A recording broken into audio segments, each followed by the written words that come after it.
Edgar looked at his friend Paul with surprise. "Are you serious? Are you really going to marry a country girl? You have 2 university degrees. What about her? A high school diploma?" "Who cares?" smiled Paul. "It doesn't need diplomas to start a family.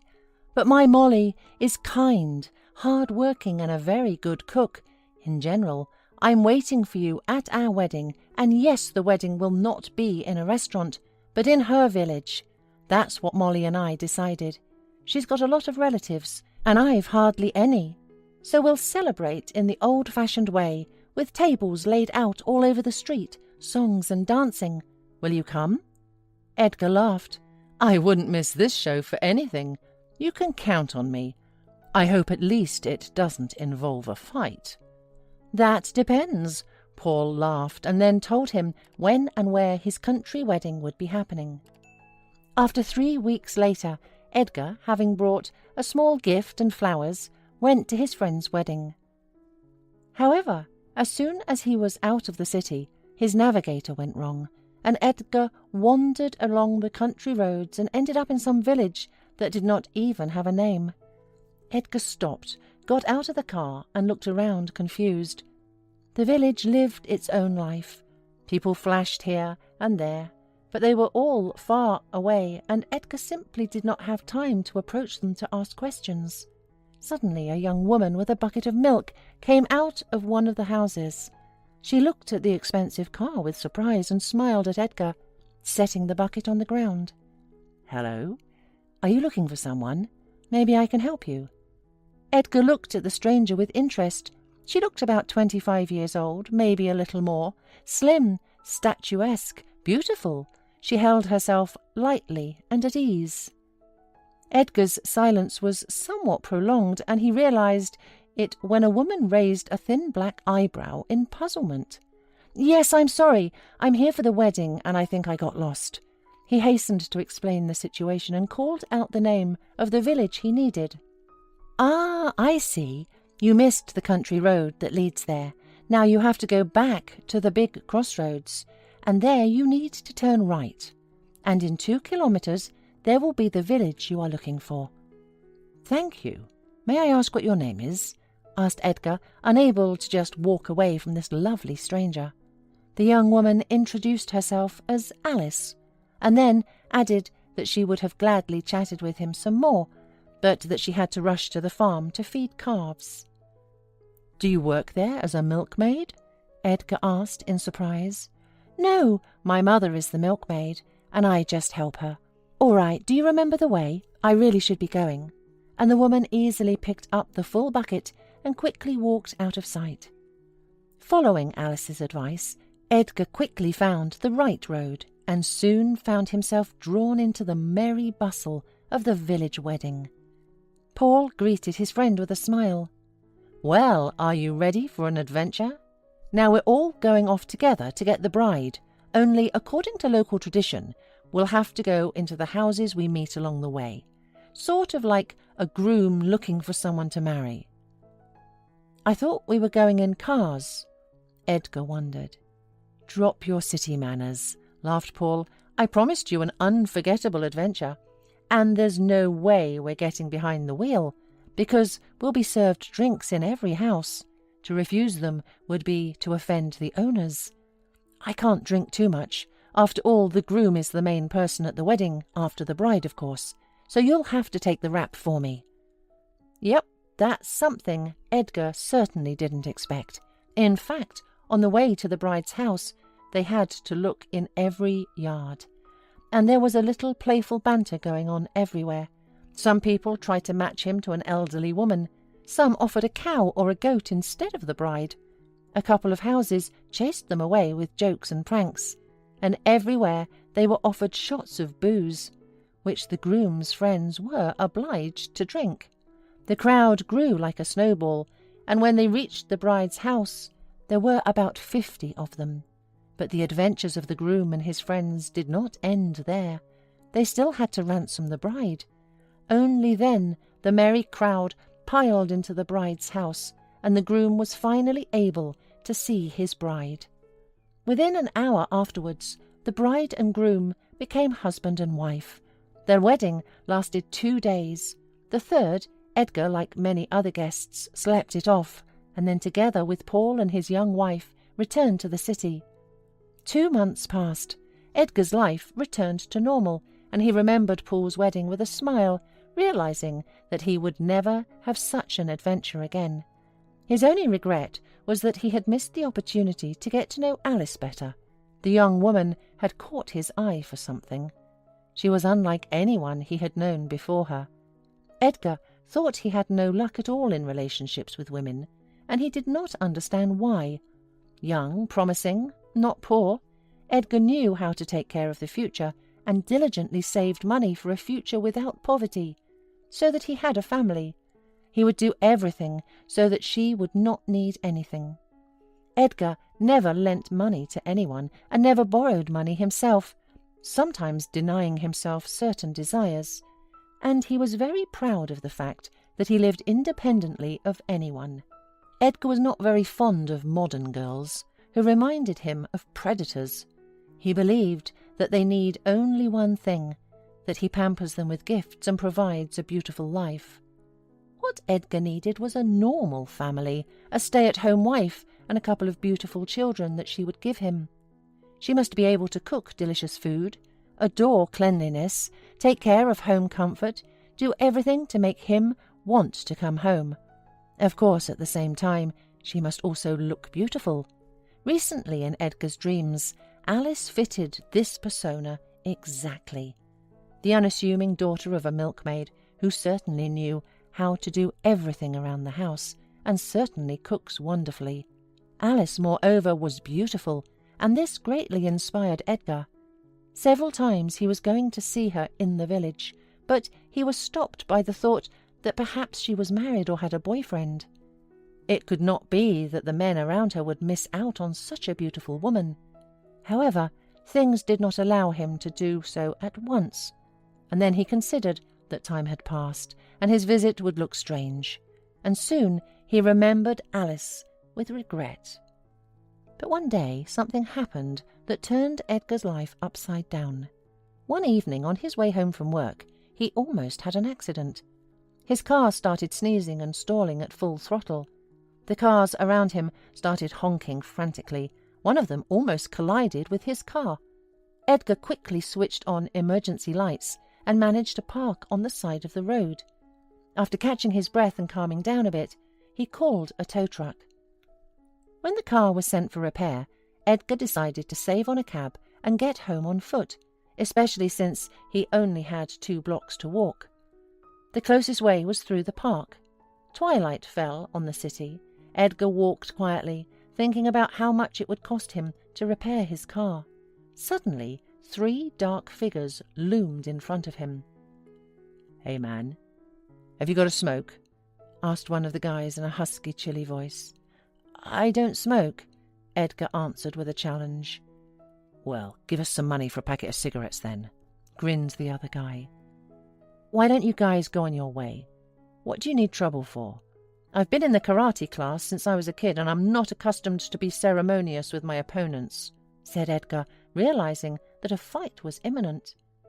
Without thinking twice, he struck first, but in a couple of minutes he was lying on the pavement with his hands covering his head. The hooligans kicked him like a soccer ball, and Edgar would have had a hard time if not for a woman suddenly appearing from nowhere and screaming, "Leave him alone, you rascals! I'll call the police!" But the threat of the woman did not embarrass the hooligans, and then she did not hesitate and rushed at them, waving her purse, calling for help along the way. Now the guys got cold feet and ran away, and the young woman leaned over to Edgar, asking him sympathetically about his well-being. He recognized her voice at once, and then, through the cloudy veil, he saw such a familiar face, for he had imagined it hundreds of times in his dreams. "Alice," he whispered with pursed lips, "do you remember me? A couple of months ago, I was on my way to a wedding. My name is Edgar." "Oh, I remembered you," Be patient. You need to go to the hospital right away. You probably have a concussion. Only if you come with me. I don't want to lose you again. Edgar wanted to rise, but Alice categorically forbade him to do so. All right, I'll go with you, especially since I won't relax until I know that you're all right. Already in the hospital, it turned out that Alice's assumptions were correct, and Edgar had to spend some time in the hospital. Alice often visited him, always bringing him something delicious and taking care of him. They talked a lot, and Edgar found out that she lived and worked in this city, and at the wedding day she just came to the village to visit her mother. Edgar didn't ask where she worked so as not to embarrass the woman. After all, he himself was a senior manager in a reputable company, and she might feel uncomfortable. He had long ago decided to himself that he would marry her and force her to quit where she worked now. After all, what could a girl from the countryside work as? A cashier, a janitor, a kindergarten teacher? What else could daughters of milkmaids do? None of this mattered. Edgar was interested in a different question, and he asked if Alice was married. She smiled. Do you really think that if I were a married woman, or at least just dating a guy, I would spend so much time with you? A delighted Edgar took Alice by the hand. A week later, he was discharged from the hospital and invited Alice to dinner at a restaurant. At first, he wanted to save money out of habit, but then he decided to impress Alice and chose the most prestigious place, which only the city's elite attended. Alice was clearly embarrassed by his choice. Don't be shy, Edgar asked smugly. I'll help you choose the dishes, or I can make the order myself. Yes, that would be better, Alice nodded. I understand. Edgar smiled at her. You're not used to places like this, but once in a lifetime you can afford to live a life of luxury. Of course, one wouldn't dream of that in the countryside. I don't think your mother, a milkmaid, told you about such fancy restaurants. Alice nodded, and Edgar grinned smugly. The waiter serving them looked at Alice with surprise, then turned his gaze to Edgar. There was something strange in his eyes, and Edgar thought he was struck by Alice's not very presentable appearance. She was wearing a plain dress and cheap shoes. Of course, thought Edgar, he wonders what a man like me could find in this simpleton. Stupid, he doesn't understand that such women can be the best wives. Alice was silent, looking around, and Edgar hurriedly ordered.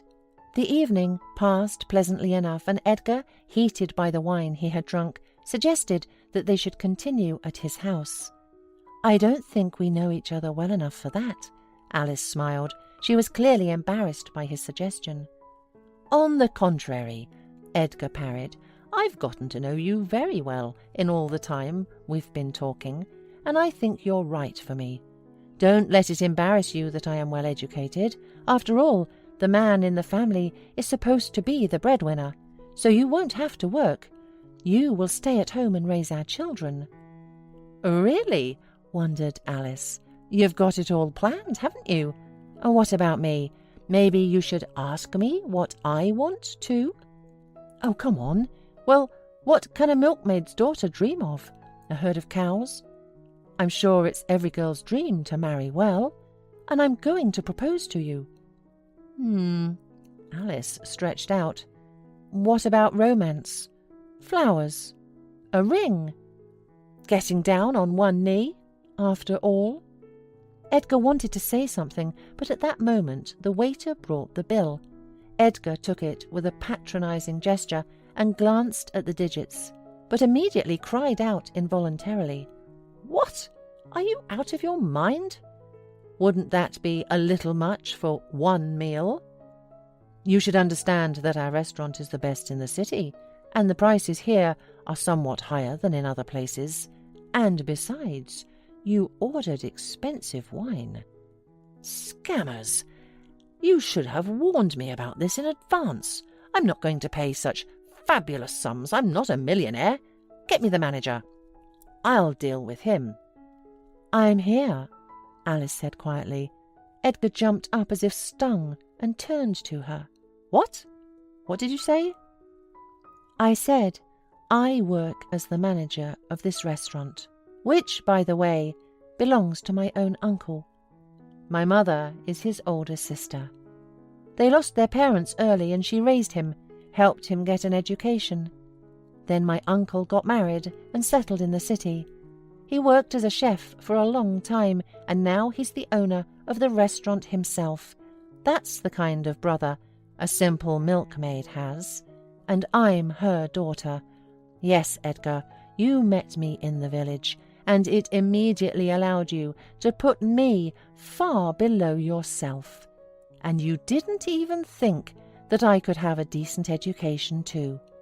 Ridiculous, isn't it? Still not believing his ears, Edgar looked at the waiter. He nodded, confirming Alice's words. I'm going to pay, Edgar muttered, barely moving his naughty lips. Don't bother. Alice waved her hand. Consider that the dinner was on me. Alice, I'm sorry. I didn't know.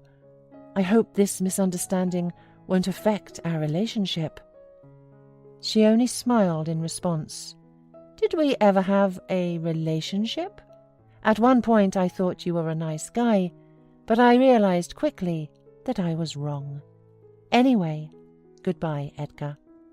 I only let myself rest for a couple of hours, and now I have to get back to my duties. She went out. The waiter followed her. And Edgar sat down at the table and wrapped his arms around his head. He felt not just humiliated, but crushed and insulted. But was it all his fault? Why hadn't Alice confessed everything to him at once? Edgar looked at the cheque again, and the thought flashed through his mind that he should pay it after all. But his usual stinginess got the better of him again, and he just left the restaurant, promising himself to forget about everything. After all, there are plenty of girls around, and every one of them dreams of a groom like him. And one day he would find one who would admire him. He did not notice that Alice was standing by the window of the restaurant, looking at him mockingly. She knew for sure that a man like Edgar would never have real happiness.